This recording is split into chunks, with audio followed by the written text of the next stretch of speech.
तुम सबके पास Gmail account तो होगा ही होगा, है ना? और क्या होता है जब तुम अपने जीमेल अकाउंट का पासवर्ड भूल जाते हो? फॉरगॉट पासवर्ड पे क्लिक करते हो एंड देन उसके बाद ओटीपी वगैरह आके तुम अपना नया पासवर्ड बनाते हो। बट क्या कभी सोचा है कि नया पासवर्ड बताने की जगह जो पासवर्ड तुमने पहले बनाया था वेबसाइट तुम्हें सीधा वही बता दे, इतनी झंझट हो ही ना? तो ऐसा वेबसाइट क्यों नहीं करती है? चलिए देखते हैं इस वीडियो में।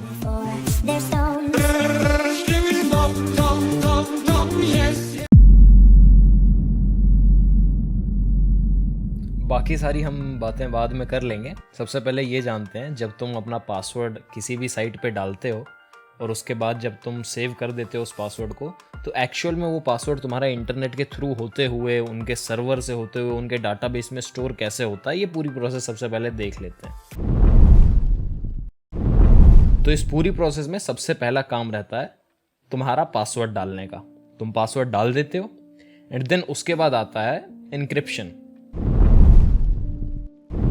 तो अगर मैं तुम्हें आसान भाषा में बताऊं कि इनक्रिप्शन क्या होता है, तो इनक्रिप्शन यानी कि एक तरीके से तुम्हारा जो पासवर्ड है वो तुमने एक कमरे में फेंक दिया है एंड देन उसके बाद तुमने उसको लॉक कर दिया है एक की से।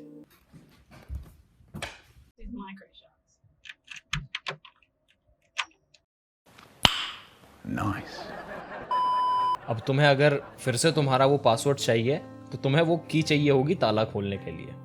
तो कुछ इसी तरीके से तुम्हारा जो पासवर्ड है वो ऑनलाइन इंटरनेट के थ्रू ट्रांसफ़र होता है। हाँ, इसमें एक्चुअल में कोई कमरे में तुम्हारा पासवर्ड नहीं डाल देता। एक तरीके से तुम्हारे पासवर्ड को जो है एक बहुत ही एकदम वियर्ड 01#@ बहुत सारी मतलब बड़ा सा करके भेज देते हैं ताकि बंदे को पता ना चले कि पासवर्ड असल में है क्या। ठीक, और फिर तुम्हारा ये पासवर्ड जब एनक्रिप्ट हो जाता है, इसके बाद काम आता है TLS और SSL का।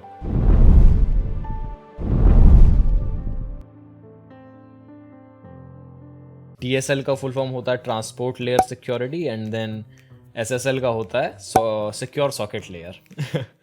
तो ये सब HTTPS की प्रोटोकॉल्स हैं।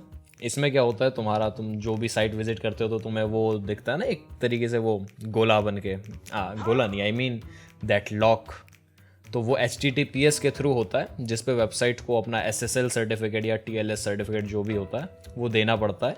और इसका मतलब ये होता है कि तुम्हारे डिवाइस से जो भी डाटा सर्वर पे जा रहा है वो एक एनक्रिप्टेड फॉर्म में जा रहा है, और जो भी डाटा तुम्हारा सर्वर से वापस तुम्हारी डिवाइस में आ रहा है वो भी एनक्रिप्टेड फॉर्म में जा रहा है। यानी कि ऑन द गो तुम्हारा डाटा जो है एनक्रिप्ट रहता है, तुम्हारा एक्चुअल डाटा नहीं रहता है, उसको एनक्रिप्ट कर देते हैं। यानी कि तुम्हारा जो भी कुछ डाटा, जैसे तुमने facebook.com विजिट करा, विजिट करने के बाद जो तुम्हारे स्क्रीन दिखती है वो एक तरीके से वो स्क्रीन समझ लो एक रूम के अंदर पटक दिए और उस पर ताला लगा के एनक्रिप्ट कर दिया है। और फिर तुम्हारा जो वो स्क्रीन है वो पूरा कमरा तुम्हारे डिवाइस में फिर से आता है एंड देन उसके बाद तुम उसको अपनी चाबी से जो है उस ताले को खोलकर वो facebook.com का जो होम पेज है वो तुम्हें दिख जाता है। तो ये होता है TLS और SSL में। अच्छा, ये तो हो गई ट्रांसफरिंग की बात। अब बात करते हैं जब तुम्हारा पासवर्ड जो एनक्रिप्टेड पासवर्ड है वो तुम्हारा सर्वर में पहुंच गया है और सर्वर ने अब उसको डिक्रिप्ट भी कर लिया है। ओके, तो अब सर्वर के पास तुम्हारा असली पासवर्ड आ गया है। बट बात फिर से वहीं पे आके अटक जाती है कि जब सर्वर के पास तुम्हारे पास असली पासवर्ड आ गया है और फिर जब तुम फॉरगॉट पासवर्ड करते हो तो तुम्हें नया पासवर्ड बनाने को क्यों बोलते हैं, है ना? तो अब आती है मेन चीज़, हैशिंग की बात। अभी कैरी ऑन करो ज़रा वीडियो को। तुम्हें हैशिंग तो ठीक है मैं बता दूंगा, तुम्हें साथ में सॉल्टिंग एंड पेपरिंग सब कुछ एकदम कुकिंग क्लास बनाएंगे आज इस वीडियो को। ओके,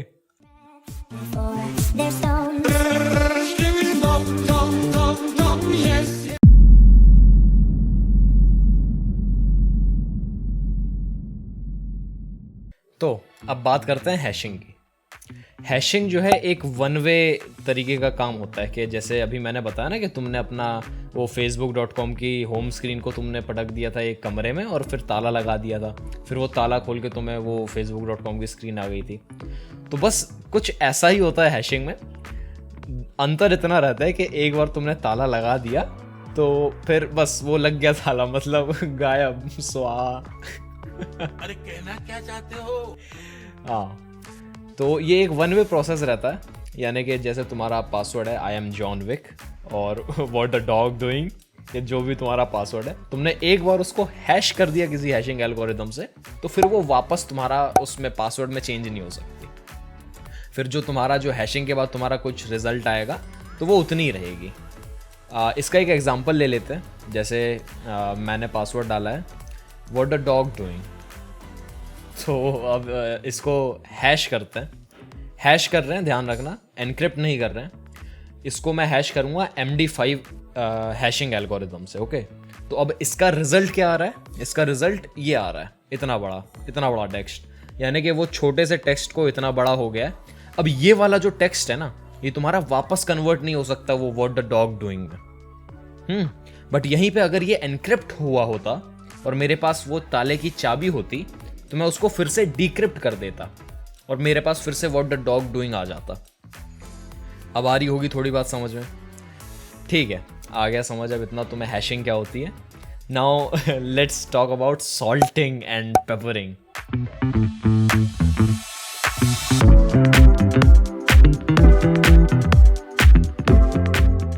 तो पहले के टाइम पे हुआ क्या था कि जब ये हैशिंग वगैरह पहले इंट्रोड्यूस हुई थी, तब लोगों ने कहा था डैम क्या चीज़ मिली है, अब तो हम बस कैसी अपमानजनक बातें कर रहा लड़का, ये अश्लील है ये लोंडा। सॉरी क्या भूल गया मैं। ओके, तो लोगों ने कहा था कि क्या गजब की चीज़ मिली है कि अब हम अपने कोई भी क्रेडेंशियल्स को इतने अच्छे से ट्रांसफ़र कर सकते हैं ऑनलाइन, है ना, विदाउट एनी कि किसी को पासवर्ड पता चल जाएगा वगैरह वगैरह। बट असल में फितरत क्या है हैकर्स की? They are going to find a way around, है ना। Hackers are going to be hackers obviously. तो हैश कोलिजन उन्होंने ढूंढ निकाला। जैसे मैंने MD5 हैश यूज़ करा था, जो कि आजकल अब यूज़ नहीं होता है बिल्कुल भी MD5 हैश, है ना। क्यों नहीं होता है? क्योंकि उसमें कोलिजन्स बहुत ज़्यादा हैं। कोलिजन्स यानी कि ऐसा समझ लो कि वो सेम हैश जो है नहीं आ सकता। यानी मेरे पास अगर कोई दो चीज़ें हैं तो उनका हैश सेम नहीं आ सकता अगर वो दोनों चीज़ें अलग अलग हैं। जैसे व्हाट द डॉग डूइंग और आई एम जॉन विक, इन दोनों का अगर मैं MD5 हैश करूँगा तो दोनों का MD5 हैश अलग अलग आएगा। बट अगर यहीं पे मैं तुमसे कह दूं कि मैं आई एम जॉन विक में सिर्फ एक ही जगह ई कर दे रहा हूँ या थोड़ा सा भी कुछ चेंज कर दे रहा हूँ, and I am getting the same hash जो मेरे को पहले मिल रहा था, तब थोड़ा सा दिक्कत है ना? नहीं, क्योंकि मैं इनपुट मेरे को अभी भी नहीं पता है, बट मैं थोड़ा सा इनपुट में चेंज कर रहा हूँ तो हैश मेरे पास सेम आ जा रहा है। तो इसीलिए हम जो है अब इस MD5 हैश को यूज़ नहीं करते हैं, क्योंकि ये सिमिलर हैश कोलिजन्स जो है दे देता है। अब हम यूज़ करते हैं थोड़ा सा सिक्योर एल्गोरिदम्स, जैसे कि SHA-1 और Bcrypt वगैरह, अगर बहुत ज़्यादा एडवांस चाहिए तो। एक सेकेंड, मैं टॉपिक से तो भटक ही गया। हमें तो खाना बनाना था, सॉल्टिंग करनी थी, पेपरिंग करनी थी।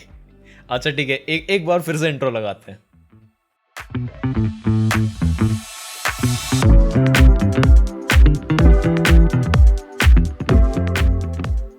तो अब हम बात करते हैं सॉल्टिंग की। सॉल्टिंग में होता ऐसा है कि तुमने जो पासवर्ड डाला है, जैसे कि तुमने पासवर्ड हेलो लिखा है और वो तुमने अपने सर्वर में भेजा, यानी कि जब तुम अपना अकाउंट क्रिएट कर रहे हो और तुमने अपना पासवर्ड हेलो डाला सर्वर पे, अब सर्वर में ऐसे कई सारे पासवर्ड होंगे ही होंगे, तो ऐसे कई सारे पासवर्ड का हैश भी सेम आएगा। इसको ओवरकम करने के लिए हमने क्या करा कि हेलो के पीछे कुछ रैंडम स्ट्रिंग्स ऐड कर दी, जैसे 1 2 3 3 स्ट्रिंग्स ऐड कर दी, 3 कैरेक्टर्स ऐड कर दिए, जैसे कि हैश, क्वेश्चन मार्क और एक्सक्लेमेशन मार्क। ये 3 रैंडम कैरेक्टर्स कुछ भी हो सकते हैं जो हर पासवर्ड के लिए यूनिक होंगे।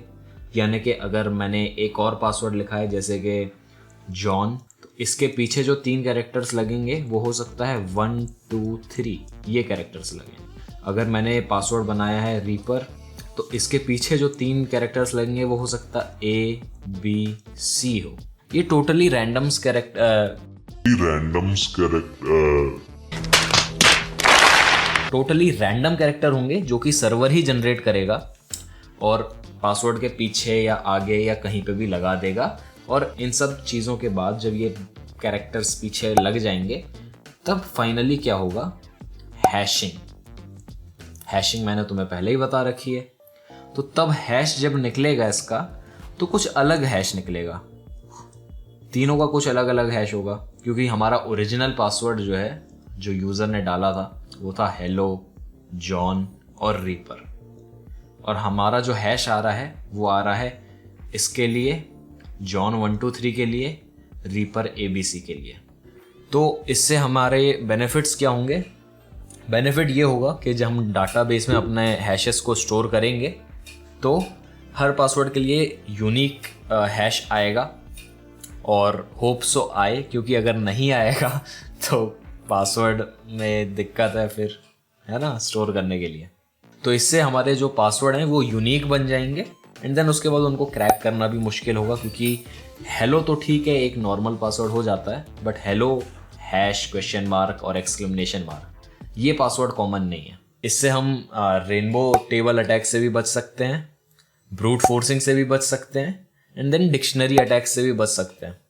बट यहाँ पे फ्लॉ ये है कि जब हम पासवर्ड नहीं हैशेस को स्टोर करेंगे तो हमें उसके साथ साथ सॉल्ट भी स्टोर करके रखना पड़ेगा।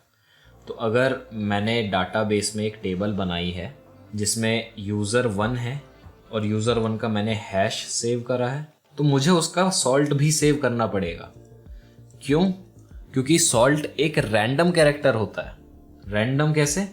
कि यूज़र 1 के लिए वो हो सकता है कुछ और हो, यूज़र 2 के लिए वो कुछ और हो, यूज़र 3 के लिए वो कुछ और हो। तो मुझे सॉल्ट को भी स्टोर करके रखना ही पड़ेगा। तो अब हमारा अगर डाटाबेस कहीं से भी ब्रीच हो जाता है, अगर जो अटैकर है हमारा कैसे भी उसने ये सॉल्ट को ले लिया, उसको सॉल्ट मिल गया, तो वो क्या करेगा? जो उसका नॉर्मल पासवर्ड की लिस्ट है, जैसे एक उसके पास टेक्स्ट फाइल है जिसमें लगभग 10,000 पासवर्ड्स हैं, तो 10,000 पासवर्ड्स के पीछे वो ये वाले सॉल्ट को लगाने की कोशिश करेगा कि 10,000 पासवर्ड के पीछे 1 2 3 कैरेक्टर का ये सॉल्ट लगा दिया, और उन 10,000 पासवर्ड्स के लिए चेक कर रहा है वो हर किसी के लिए सॉल्ट लगा के।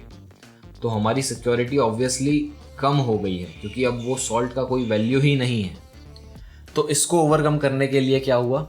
पेपरिंग।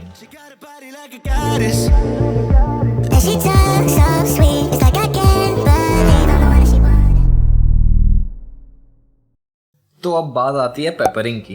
पेपरिंग में क्या होता है? पेपरिंग में हम रैंडम कैरेक्टर्स ऐड करते हैं? नहीं, हम पेपरिंग में कुछ यूनिक कैरेक्टर्स ऐड करते हैं। यूनिक कैरेक्टर से मेरे कहने का मतलब है कि कुछ पहले से कैरेक्टर्स हम डिसाइड कर लेते हैं कि हम 1 2 3 #ABC इन्हीं कैरेक्टर्स को ऐड करेंगे अपने पासवर्ड के पीछे। तो अब जब हम यही यूनिक कैरेक्टर्स को ऐड करेंगे तो इसको सिक्योर करना काफ़ी आसान हो जाता है, क्योंकि ये एक छोटी सी स्ट्रिंग है, हम इसको बहुत ही सेफली कहीं गार्ड करके रख सकते हैं। बट जब हमारे पास 10 लाख यूज़र्स होते हैं और 10 लाख यूज़र्स के लिए हर एक के लिए अलग अलग सॉल्ट यूज़ होता है, तो 10 लाख अलग अलग सॉल्ट्स होते हैं, और उन 10 लाख सॉल्ट्स को हम एक टेक्स्ट फाइल में या कहीं सेव करके नहीं रख सकते हैं छोटी सी जगह में। उसके लिए चाहिए हमें डाटाबेस। ठीक है। मौसम तो ऐसा लग रहा है दिल गार्डन गार्डन हो रहा है, बहुत मजा आ रहा है यहाँ पे, क्या लबे सीरी सा लग रहा है दिल गार्डन गार्डन। तो डाटाबेस में हमें पेपरिंग की थ्रू जो हमारा ये यूनिक कैरेक्टर सेट है इसको सेव करना काफ़ी आसान हो जाता है, इसीलिए हम यूज़ करते हैं पेपरिंग का। तो एग्जाम्पल से समझते हैं। जैसे कि एक यूज़र है, उसने अपना पासवर्ड डाला है हेलो, और हेलो के पीछे ये इतना बड़ा रैंडम स्ट्रिंग का सेट ऐड हो जाएगा। एक और पासवर्ड जिसने डाला है उसका नाम है जॉन, तो उसके पीछे भी यही वाला पासवर्ड ऐड होगा। और एक और पासवर्ड जिसने बनाया है बॉब, तो बॉब के पीछे भी सेम यही वाला कैरेक्टर सेट ऐड हो जाएगा। इससे फ़ायदा क्या होगा? हमारी जगह बचेगी। जगह क्यों बचेगी? क्योंकि हमें सिर्फ इतनी ही चीज़ को सेव करके रखना पड़ेगा कहीं पे, ना कि 10 लाख अलग अलग salt. So this was all about salting and papering, और समझ में आ गया होगा अब तो। तू समझा? हाँ। नहीं, तू समझा नहीं। अगर समझ में आ गया है तो बहुत अच्छी बात है। Like the video and I will see you in the next one. Bye bye.